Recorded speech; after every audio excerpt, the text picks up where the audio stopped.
Muy buenos días. Hoy celebramos a San Mateo, apóstol y evangelista. Y vamos a meditar del Evangelio de San Mateo, capítulo 9, versículos 9 al 13. En aquel tiempo Jesús vio a un hombre llamado Mateo sentado en el despacho de impuestos y le dice: sígueme. Él se levantó y le siguió. Y sucedió que, estando él a la mesa en casa de Mateo, vinieron muchos publicanos y pecadores, y estaban a la mesa con Jesús y sus discípulos. Al verlo, los fariseos le decían a los discípulos: ¿por qué come vuestro maestro con los publicanos y pecadores? Mas él, al oírlo, dijo: no necesitan médicos los que están fuertes, sino los que están mal. Id pues, y aprended qué significa aquello de misericordia quiero, que no sacrificio, porque no he venido a llamar a justos, sino a pecadores. Palabra del Señor. Esta es una actitud que también la encontramos dentro de la iglesia, nuestra iglesia, que se supone que hemos entendido que nuestra iglesia es la iglesia de los pobres, pero, por supuesto, siempre lo entendemos desde la pobreza de dinero, pero no. El Señor vino por los pobres, aquellos que no tenían a Dios. Precisamente los publicanos eran personas muy adineradas, porque ya les he explicado en otros videos, como Zaqueo, que era jefe de publicanos. Ellos estafaban al pueblo sobre el pretexto de cobrar impuestos, por ejemplo, y ellos además cargaban las deudas a favor de ellos.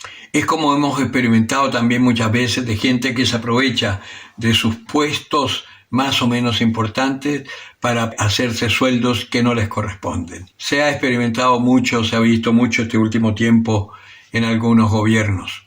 Eso no puede ser entre nosotros. Precisamente el Señor ha venido para salvar a los que estaban perdidos. No necesitan médicos los que están sanos, sino los enfermos. Las 100 ovejas que el Señor tiene, si una se descarría, deja las 99 que no necesitan rescate y va a rescatar a esa que se perdió. El concepto de pobreza en el Evangelio es todo aquel que está necesitado del conocimiento o la misericordia del Dios único y verdadero. Y por eso el Señor se reunía con publicanos y otros pecadores, porque ellos necesitaban escuchar la buena noticia. Muchas veces sucede que los que están en la iglesia, que se creen buenos, juzgan a aquellos que tienen malas conductas o viven de una forma desordenada, sin pensar que el Señor es a ellos a los que está buscando, y a esos buenos que han estado siempre en la iglesia es que quisiera que fuesen donde esos pecadores, en vez de juzgarlos, sino llamarlos. Ahora, hay algunos que sí van hacia los pecadores. Yo he visto gente buena, por ejemplo, que a un drogadicto o a un alcohólico le han dicho: tú no puedes seguir así, haz un esfuerzo, cambia. Pero resulta que no es así como el Señor quiere que vayamos.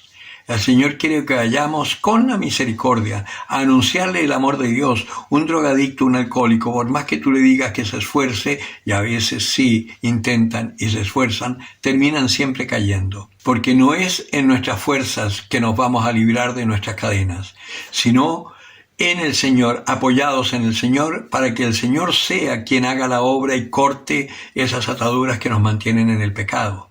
Entonces, lo que nosotros tenemos que hacer es anunciar ese amor a Jesucristo para que la gente, creyendo en Él, se una a Él y el Señor pueda actuar.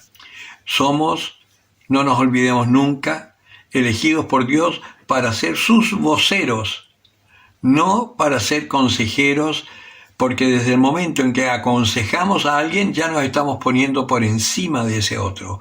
Nosotros los buenos, ellos los malos, y nosotros les damos consejitos. Primero fijémonos lo que tenemos nosotros en nuestro ojo, para ver que nosotros, primero que nadie, somos los que necesitamos ese auxilio del Señor. Y una vez que lo hayamos conocido, anunciémoslo, proclamémoslo, para que otros también conozcan ese auxilio y se puedan cambiar. El Señor no ha venido para los justos, sino para los pecadores. No ha venido para los sanos, sino para los enfermos.